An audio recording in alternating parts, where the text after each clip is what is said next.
Just picked up the MSI MPG 322URX QD-OLED 4K 32-inch monitor that just was released. It's got the DP 2.1 80 gigabits per second UHBR 20 DisplayPort 2.1, which is awesome. It is the 3rd gen QD-OLED panel, same panel I believe as last year. They bumped the power delivery for a USB-C connection up from 90 to 98 watts, but it's supposed to be a good monitor. I will say I am not impressed with FedEx's handling. It appears that they dropped the box, and this box is absolutely filthy.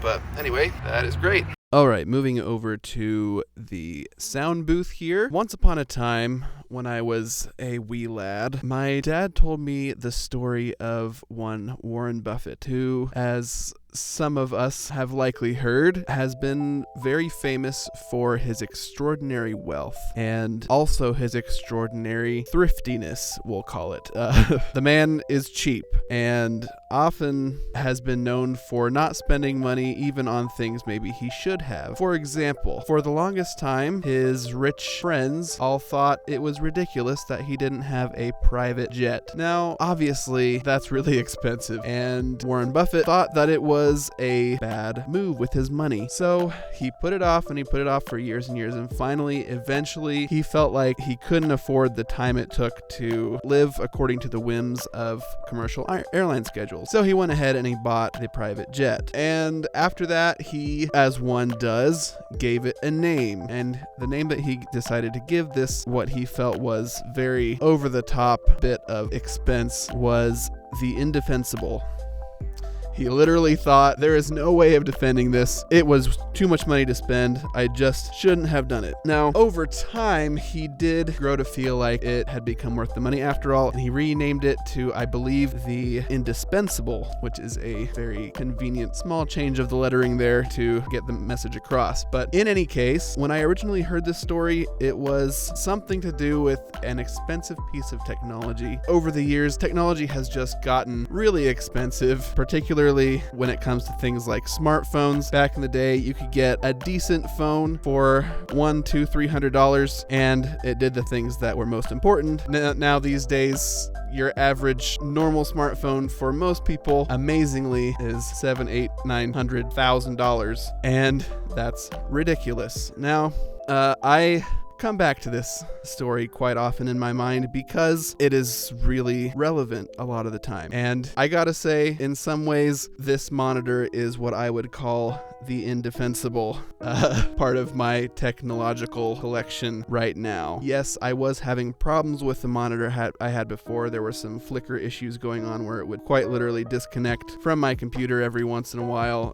Some days, actually, it almost made my computer unusable. Other days, it wasn't a problem at all. And honestly, I don't know if it's a problem with the port, a problem with the cord, or what exactly. But I also have been wanting to upgrade, and this was the chance that I took. So this new monitor, the 322URX from MSI, is a beautiful monitor. Right now, I'm just going to be testing it out with my M4 Mac Mini I have here and checking it out. I am hoping to build a PC using one of the new GPUs from NVIDIA or AMD coming out in the next several weeks. But in the meantime, we're going to have to make do with our Mac Mini tests. It's got a nice strong stand here. The footprint of the stand is not too big. It has short but high-speed cables for the DisplayPort and HDMI. One HDMI cable to the 2 HDMI ports, but that's fine to start. It doesn't have a USB-C cable to go into the 98 watt power delivery DisplayPort alt combo port that it has on it, but you can get one for like $15 on Amazon. You just have to look and make sure that you've got a decent one with the right specifications on it. So watch out for that. I'll see if I can put a link to one in the description below. In my use case, I'm going to be working between the Mac Mini as my personal work machine, a Windows PC, mostly for games, maybe for larger video project exports, things like that, and a laptop I have for my job.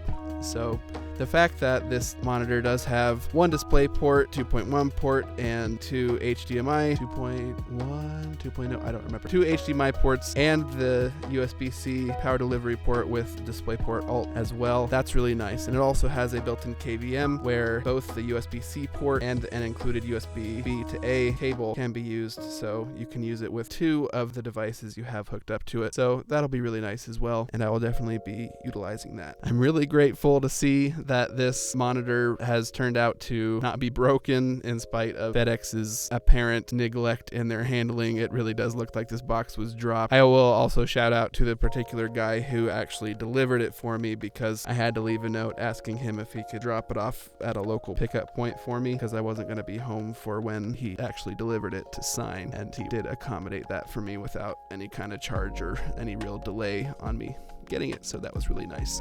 It does have a mounting point for a VESA mount, which is great, and it comes with some screws for that, and there's a little paper that comes with those screws that shows that you can actually attach a VESA mount plate to the back of the screws, because the screws have a slot in the back of them to screw it in with the screws that came with the VESA mount, but the back of the monitor where the VESA mount plate would go is also flat, so you can just use the screws that came with it.